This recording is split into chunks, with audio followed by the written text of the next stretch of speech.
Business ಮಾಡ್ತೀನಿ ಅಂತ ಆಸಕ್ತಿ ಇರೋರಿಗೆ ಈ ವಿಡಿಯೋ. ಒಂದು ಟೀ ಅಂಗಡಿ ಹಾಕೊಂಡು ತಿಂಗಳಿಗೆ 1,00,000 ದುಡಿಬೋದಂತೆ. ಏನ್ ಡವ್ ಮಾಡ್ತಾ ಇದೀನಿ ಅಂತ ನೋಡ್ತಾ ಇದ್ದೀರಾ? ಡವ್ ಎಲ್ಲ ಏನಿಲ್ಲ, ವಿಡಿಯೋ ನೋಡಿ ನಿಮ್ಗೆ ಗೊತ್ತಾಗ್ಬಿಡುತ್ತೆ. ವಿಡಿಯೋ ನೋಡ್ತಿರೋರಿಗೆ ನಮಸ್ಕಾರ, ನನ್ನ ಯೂಟ್ಯೂಬ್ ಚಾನಲ್ ಸಬ್ಸ್ಕ್ರೈಬ್ ಆಗೋರಿಗೆ ಡಬಲ್ ನಮಸ್ಕಾರ. ನಾನು ನಿಮ್ಮ ಉಂಡಾಡಿ ಗುಂಡ.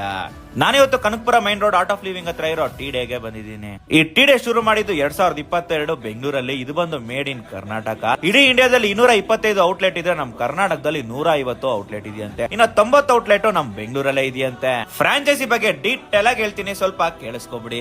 ಫ್ರಾಂಚೈಸಿ ಪ್ರೈಸ್ ಬಂದು 5 ಲಕ್ಷ ಏನೋ ನಾವು ಇನ್ವೆಸ್ಟ್ ಮಾಡ್ಬಿಡ್ತೀವಿ. ಆದ್ರೆ ಟಿ ಡೇ ಅವ್ರ ಕಡೆಯಿಂದ ನಮ್ಗೆ ಏನೇನ್ ಬರುತ್ತೆ ಅಂತಂದ್ರೆ, ಫಸ್ಟ್ ರಾಯಲ್ಟಿ ಇರಲ್ಲ. ತಿಂಗಳು ರಾಯಲ್ಟಿ ಕಟ್ಟೋ ಅವಶ್ಯಕತೆ ಇಲ್ವೇ ಇಲ್ಲ. ಇದ್ರ ಜೊತೆಗೆ ಟ್ರೆಂಡಿ ಆಗಿರೋ ಇಂಟೀರಿಯರ್ ಸೆಟಪ್ ಅವರೇ ಮಾಡ್ಕೊಡ್ತಾರೆ. ಕಿಚನ್ ಎಕ್ವಿಪ್ಮೆಂಟ್ಸ್ ಕೂಡ ಕೊಡ್ತಾರೆ. ಸೈನ್ ಬೋರ್ಡ್ ಮತ್ತೆ ಆನ್ಲೈನ್ ಟೈ ಅಪ್, ಅದ್ರ ಜೊತೆಗೆ ಔಟ್ಲೆಟ್ ನ ಮಾರ್ಕೆಟಿಂಗ್ ಕೂಡ ಮಾಡ್ಕೊಡ್ತಾರೆ. ಇದಾದ್ಮೇಲೆ ನಿಮ್ಗೆ ಮೈನ್ ಬೇಕಾಗಿರೋದೇ ಮ್ಯಾನ್ ಪವರ್ ಸಪೋರ್ಟ್ ಕೂಡ ಕೊಡ್ತಾರೆ. ಮ್ಯಾನ್ ಪವರ್ ಸಪೋರ್ಟ್ ಏನೋ ಕೊಟ್ಬಿಡ್ತಾರೆ, ಟ್ರೈನರ್ ಮಾಡ್ತಾರೆ. ಅದು ಕೂಡ ಅವರೇ ನೀಟಾಗಿ ಟ್ರೈನ್ ಮಾಡಿ ಕೂಡ ಕಳಿಸ್ಕೊಡ್ತಾರೆ. 100+ ಮೆನ್ಯೂ ಐಟಮ್ಸ್ ಇರೋದ್ರಿಂದ ರಾ ಮೆಟೀರಿಯಲ್ಸ್ ಕೂಡ ಅವರೇ ಕೊಡ್ತಾರೆ. ಇದ್ರ ಜೊತೆಗೆ ಬಿಸ್ನೆಸ್ ಚೆನ್ನಾಗಿ ಹೋಗ್ತಾ ಇರ್ಬೇಕಾದ್ರೆ ಮಧ್ಯದಲ್ಲಿ ಶೆಫ್ ಗಿಫ್ ಏನಾದ್ರು ಕೈ ಕೊಟ್ಬಿಟ್ಟು ಓಡೋಗ್ಬಿಟ್ರೆ ತಲೆನೋವೇ ಬೇಡ, 24 ಅವರ್ಸ್ ಅಲ್ಲಿ ಬೇರೆ ಶೆಫ್ ನ ಕಳಿಸ್ಕೊಡ್ತಾರೆ. ನಾನು ಗೊತ್ತಿರೋ ಮಾಹಿತಿನ ನೀಟಾಗಿ ಹೇಳಿದೀನಿ. ನಿಮ್ಗೆ ಇನ್ನೂ ಹೆಚ್ಚಿನ ಮಾಹಿತಿ ಬೇಕು ಅಂದ್ರೆ ಅವ್ರ ನಂಬರ್ ನ ಡಿಸ್ಕ್ರಿಪ್ಷನ್ ಹಂಗೆ ವಿಡಿಯೋ ಮೇಲೆ ಹಾಕಿರ್ತೀನಿ, ಫೋನ್ ಮಾಡಿ ಕೇಳ್ಕೊಬಿಡಿ. ಅಥವಾ ಅವ್ರ ವೆಬ್ಸೈಟ್ ಅಲ್ಲಿ ಹೋಗಿ ನೀವು ಮೆಸೇಜ್ ಮಾಡಿದ್ರು ಅವರು ರಿಪ್ಲೈ ಮಾಡ್ತಾರೆ. ಹೆಚ್ಚಿನ ವಿಡಿಯೋಗಳಿಗೆ ಫಾಲೋ ಮಾಡಿ. ಮುಂದಿನ ವಿಡಿಯೋ ಸಿಗೋಣ. Tata, bye bye. ಹಂಗೆ ಯೂಟ್ಯೂಬ್ ಚಾನಲ್ ಕೂಡ ಸಬ್ಸ್ಕ್ರೈಬ್ ಆಗ್ಬಿಡಿ.